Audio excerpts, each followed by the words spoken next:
结婚了？千真万确，陆明亲口告诉我的。难道这就是真爱的力量？要是这件事一传出去，各大杂志头版头条，韩尚总监闪婚，哇塞，整个时尚界又要掀起一场大风波了。这你们两个不是来搞八卦的？人家陆明要结婚了，我们要办一个特别隆重的婚礼给他。天这么紧迫，要尽快拿出婚礼方案来。哎，我看呢，还是秘密结婚的好，就在我们小范围之内搞定，怎么样？那怎么可以呢？结婚是人生大事，必须得风风光光的大办一场才行。我认为邓玲讲的有道理。如果大张旗鼓的办婚礼，那么陆明不是同性恋的身份一旦被曝光，那会引起很大的非议的。这样，我认为对韩尚不利。可是谎言早晚会被拆穿的。如果现在让大家知道的话，总比结婚很多年以后被大家知道要好吧？哎呀，陆明既然已经决定结婚了，他肯定已经想清楚了。我担心的是啊，这个婚礼应该怎么办？如果没有特点，没有时尚感，那才是真的对韩尚不利呢。想要时尚感，那当然是中式婚礼最好。在我的设想中，整场婚礼处处充满着中国元素。哎，比方说，让新娘子戴着盖头坐着花轿，让新郎披红挂绿，骑着高头大马，在吹鼓手的跟随下，浩浩荡荡行进在大街上。哎呦我的妈呀，这老时尚了。还有呢，那个杂志社门口得撒些枣啊、黄豆啊、花生之类的，还得弄个火盆，让新娘子从上面跳过去。哎，好呀好呀，这婚礼好有个性啊！哎，年轻人肯定想不到喽。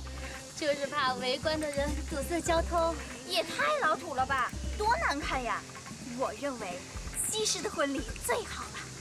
当礼堂的钟声响起的时候，你的新人走在红地毯上，洁白的婚纱，长长的后摆，还有2个花童牵着婚纱走在新娘的身后。当牧师问道：“你愿意嫁给他吗？”我愿意。然后你的新人深情的相拥。哇塞，好浪漫哦！太不浪漫了，咱们不能重洋啊！传统的东西都不要了吗？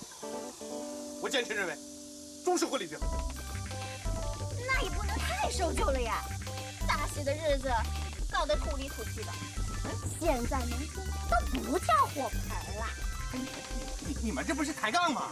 哎，要不就什么？中西结合。对了，中西结合，取2种婚礼的所长，我们办一个最具时尚感的婚礼。你们看，花车、花轿，我们通通都要，鞭炮也要放，彩带也要飞，怎么样？哎呦，这样的花销会太大了。那婚礼的钱从哪来呀？那陆明会同意吗？英子会同意吗？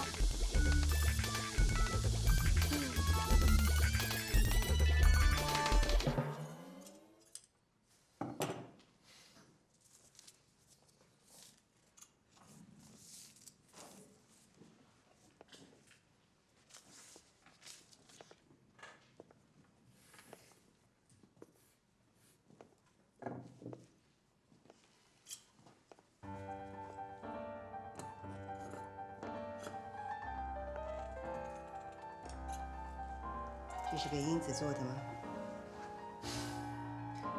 这礼服我想亲手做给她穿，让她在婚礼上漂亮一点。她穿起来一定是很漂亮的。她最喜欢白色。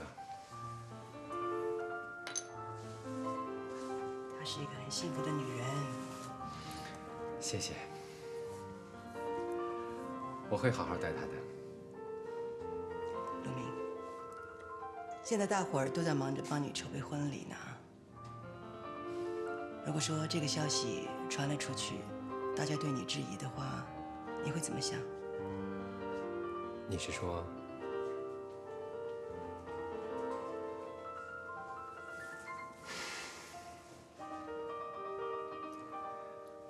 和英子结婚，是我人生新的开始。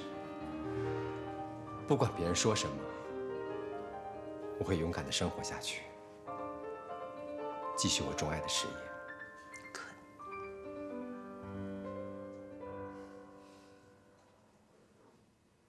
当然是红色的了，谁家花轿要用蓝色的？80两当然最好了，劳斯莱斯幻影我最满意，法拉利也可以了。我们可是韩上的，说成这样你们都不能打个折扣吗？哦，钱不是问题，定金嘛，要等一等了。要等一等。喂。哎，你好，我是韩上的周田。对，我向你订的50个红灯笼，现在要加我100个。绸缎20米应该够了，要30个工人才能装饰好。没问题，一定可以。钱定金很快就会到了，你放心吧，肯定。喂。哦，具体人数我们还没定下来，不过我想先知道一下教堂的位置。啊，费用，哎呀，费用啊没有问题。